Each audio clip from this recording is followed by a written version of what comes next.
A very warm welcome back to your latest industry recap. From Boeing 787 grounding news to some interesting developments concerning aircraft orders at Boeing from an international airline. Why not begin there? We know at the moment that Air India is currently undergoing a pretty significant turnaround of its business, and a focus on fleet renewal efforts couldn't be more at the front of its strategy.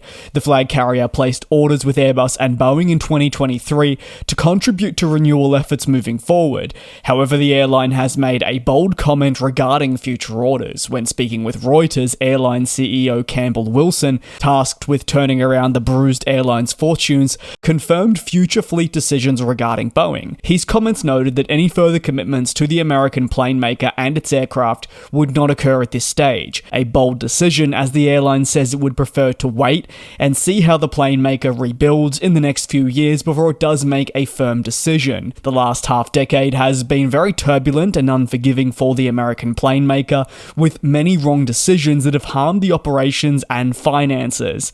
As a result, delivery delays, trust issues, supply chain woes, and other problems have become more complicated than ever. The delays have caused airlines such as Air India to consider their position with the plane maker as well.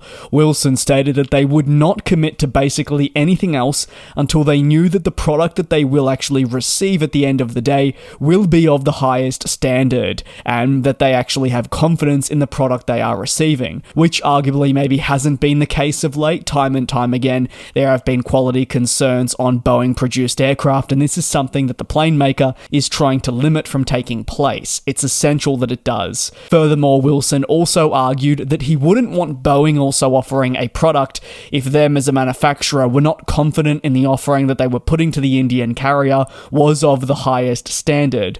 While Boeing does remain part of the problem, and a lot of this focus is on Air India's willingness to accept new planes and secure new deals, aircraft issues are not necessarily isolated to just Boeing. Air India says that almost every single supplier that it works with has its own issues. That has really made acquiring new planes challenging, and certainly seeing them be acquired on time near on impossible, which has thrown out fleet renewal efforts, expansion efforts, and other exciting plans that the company had really looked to progress with in this turnaround phase of its life. Much discussion surrounds all of this because of the Indian carrier's position with Boeing, the real colossal aircraft orders it has placed in the last 2 years, which have been done to try and elevate the bruised company from the tumultuous period that it has been through, really driven by government ownership which neglected the airline, made many poor decisions, and put Air India in a state where it was, yes, flying the flag of India, but maybe not in the most positive environment. Air India now has hundreds upon hundreds of aircraft on order. However,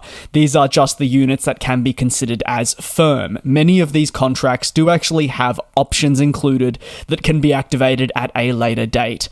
More often than not, airlines will look to add options as part of orders to cover for the future if they see demand that can be met with additional units, and Air India is a company in one of the fastest growing markets right around the world, so therefore there is a lot of intense demand that must be captured, and a lot of preparation to make sure by the time the 2030s come around, Air India is not falling behind. Take a look at also competitor Indigo from the same country. They recently purchased their first wide-body aircraft in the Airbus A350. Now, the firm deal for them included 30 units. You'd see that as a modest total until you recognize that they have options for 70 additional units. That means if they were to activate all of these, which is still undecided, they could one day have a fleet of 100 Airbus A350s. This really shows how airlines look to plan for the future. Aviation groups expect conditions at Boeing to improve over the coming years, and if these problems disappeared, well, Air India would then likely feel confident enough to proceed with new aircraft purchases. For now, however, it remains wary. This colossal order book will likely continue growing, but for Air India, it might not move as quickly as they initially expected when they initiated turnaround endeavors. A lot will depend on the type of quality product that Boeing is putting out for its customers. On to the final story, and that sits with British Airways. British Airways will experience persistent groundings of its 787 fleet with Boeing throughout this calendar year, according to fresh comments from the the airline. Ongoing engine complication affect the airline's ability to serve specific markets and operate an entire healthy fleet, from the A320neo family upwards to the 787, with the latter being the focus point for today's specific coverage. These engine woes impact airlines' day-to-day operations to certainly a varying degree. However, British Airways, which relies on the 787 Dreamliner, has been considerably affected. The airline's chief of planning and strategy recently spoke at Routes America's 2025 conference and discussed the impact that will be felt throughout this year. As highlighted by Aviation Week, among others, the airline has long been battling groundings for its 787 series. Its reliability issues stem from ongoing supply chain crises affecting Rolls-Royce engines. British Airways fleet data indicates that 4 aircraft have remained out of service, and while it is 4 of the many, it still causes enough disruption that adjustments to the network have been forced to be made, albeit these are deemed as a last resort.